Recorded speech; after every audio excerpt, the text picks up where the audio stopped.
Hi everyone, আসসালামু আলাইকুম। আজকে আপনাদের সাথে শেয়ার করব গ্রাম বাংলার ঐতিহ্যবাহী খুদের ভাত বা বউ ভাতের রেসিপি।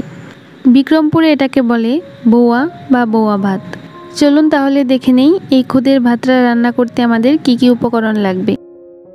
আমি এখানে হাফ কেজি নর্মাল চালের খুদ নিয়েছি, তবে আপনি চাইলে এর পরিবর্তে পোলাওয়ের চালের খুদটাও ব্যবহার করতে পারবেন। এই খুদটা এখন বাজারে বা বিভিন্ন সুপার শপগুলোতে খুব ইজিলি কিনতে পাওয়া যায়। আমি চুলায় একটা প্যানে তেল দিয়ে দিয়েছি, আর তেলটা একটু গরম হলে এর মধ্যে আমি 4টা শুকনো মরিচ এভাবে মাঝখান দিয়ে ভেঙে দিয়ে দিব। এগুলোকে এখন হালকা ভেজে নিতে হবে। এখন দিয়ে দিচ্ছি কিছুটা পেঁয়াজ কুচি। পেঁয়াজটা একটু লালচে হয়ে আসা পর্যন্ত ভেজে নিতে হবে। দিয়ে দিচ্ছি হাফ চা চামচ কালো জিরা।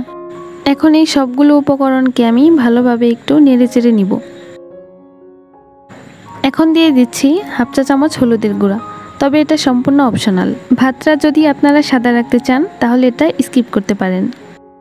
এখন আমি এতে খুদগুলো দিয়ে দিব। এটা আমি আগে থেকেই ভালোভাবে ধুয়ে পানিটা ঝরিয়ে রেখেছিলাম। এবার এটাকে মশলার সাথে খুব ভালোভাবে নেড়েচেড়ে মিশিয়ে নিতে হবে। দিয়ে দিব এবার 1/3 কাপ মসুর ডাল।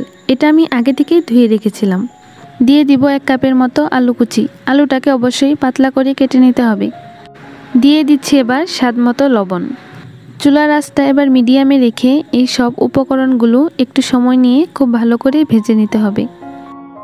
কিছুক্ষণ ভেজে নেওয়ার পর যখন এটা এরকম শুকনা শুকনা হয়ে আসবে, তখন এতে আমি পরিমাণ মতো পানি অ্যাড করে দিব। আমি এখানে একদম ফুটন্ত গরম পানি দিয়ে দিচ্ছি, আর হাফ কেজি খুদের জন্য আমি এখানে প্রায় 1 কেজির মতো পানি ব্যবহার করেছি। পানির পরিমাণটা এভাবে দিলে এটা রান্না করার পর অনেক বেশি ঝরঝরে হবে। চুলার আঁচটা এ পর্যায়ে মিডিয়ামেই থাকবে। এবার একটা ঢাকনা দিয়ে আমি এটাকে কিছুক্ষণের জন্য ঢেকে দিচ্ছি। কিছুক্ষণ পর আমি ঢাকনাটা খুলে দিব। এতে কিন্তু এখনও কিছুটা পানি আছে, আর এটা পুরোপুরি সিদ্ধও হয়ে যায়নি। ঠিক এই পর্যায়ে আমি এতে কিছুটা কাঁচামরিচ কুচি আর পেঁয়াজ কুচি দিয়ে দিব। কিছুটা ধনিয়া পাতা কুচি এর উপর দিয়ে আমি ছড়িয়ে দিচ্ছি। এখন দিয়ে দিব একটুখানি সরিষার তেল। এটা অবশ্যই দেওয়ার চেষ্টা করবেন, এটা দিলে টেস্টটা অনেক ভালো আসে। এবার এই সবগুলোকে আমি খুব ভালোভাবে নেড়েচেড়ে একটু মিশিয়ে নিব। মেশানো হয়ে গেলে চুলার আঁচটা লুতে রেখে একটা ঢাকনা দিয়ে ঢেকে এটাকে 6-7 মিনিটের মতো আমি দমে রেখে দিব। 6-7 মিনিট পরে আমি ঢাকনাটা খুলে দিচ্ছি। এটা কিন্তু এখন পারফেক্টলি সিদ্ধ হয়ে গিয়েছে আর অনেক ঝরঝরে হয়েছে। সরিষার তেলটা দেওয়ার কারণে এর থেকে এখন দারুণ একটা স্মেল বের হচ্ছে। এই খুদের ভাত বা বউ ভাতটা পরিবেশন করতে পারেন নানা রকমের ভর্তার সাথে। এটা মূলত বিভিন্ন রকমের ভর্তার সাথে খেতেই বেশি মজার হয়।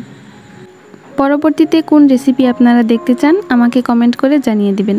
আর আজকের রেসিপিটি যদি ভালো লেগে থাকে তাহলে আমার চ্যানেলটিকে সাবস্ক্রাইব করতে ভুলবেন না। আজকে তাহলে এখানেই বিদায় নিচ্ছি। আল্লাহ হাফেজ।